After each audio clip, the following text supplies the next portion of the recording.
All right, everyone, we've got 2 Corinthians chapter 12. Boasting is necessary, though it is not profitable, but I will go on to visions and revelations of the Lord. All right, so something the Corinthians were into at this time was visions and revelations.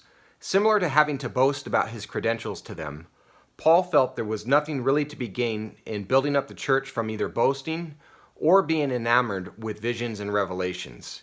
He did it, however, in hope that it would silence his critics and enable him to minister freely.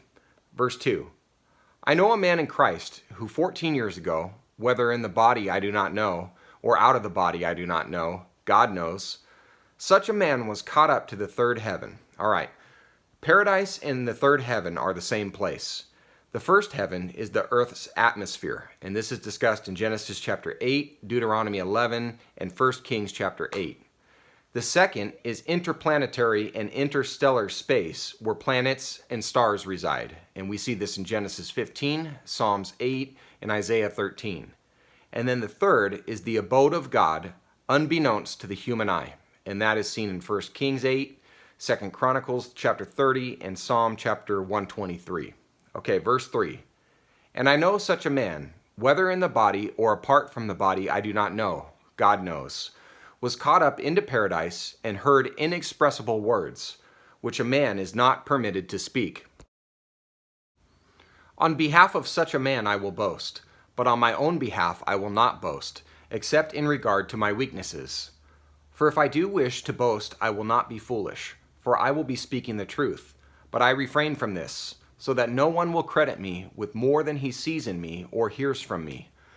Paul had to play along with his audience, giving them a little bit of what they wanted in order to have them hear him out. Verse 7, because of the surpassing greatness of the revelations, for this reason, to keep me from exalting myself, there was given me a thorn in the flesh, a messenger of Satan to torment me, to keep me from exalting myself.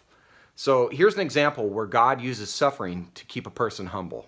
Verse 8, concerning this, I implored the Lord 3 times that it might leave me.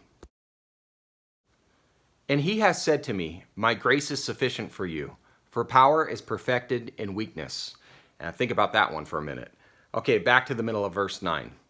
Most gladly, therefore, I will rather boast about my weaknesses, so that the power of Christ may dwell in me.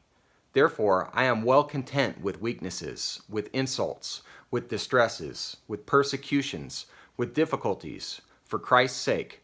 For when I am weak, then I am strong. I have become foolish. You yourselves compelled me.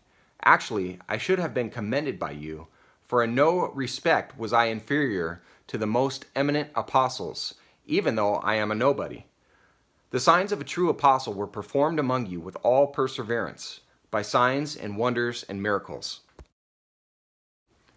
For in what respect were you treated as inferior to the rest of the churches, except that I myself did not become a burden to you?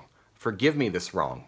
All right, so again, the Corinthians wanted to be wowed by supernatural occurrences and emotional highs, very similar to the charismatic movement that is really working hard to influence the Western church today. Watch out for Bethel Church out of Redding, California, that's making this push internationally, especially through their ties to Christian music with their band Jesus Culture. Tie everything Paul is saying here with what we learned about supernatural gifts in 1 Corinthians chapter 12, 13, and 14. Paul wanted to try to teach them to focus on being disciplined, suffering, and enduring for the sake of the gospel. He uses complete sarcasm here, saying that the only thing he did wrong was not burden them. Verse 14, here for this third time I am ready to come to you, and I will not be a burden to you, for I do not seek what is yours, but you.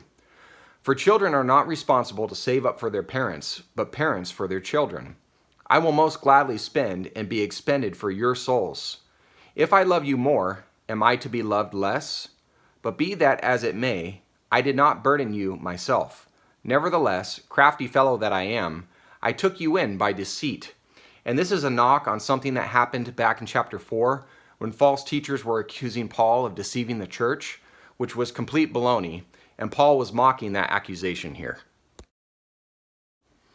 Certainly, I have not taken advantage of you through any of those whom I have sent to you, have I? I urged Titus to go, and I sent the brother with him. Titus did not take any advantage of you, did he? Did we not conduct ourselves in the same spirit and walk in the same steps?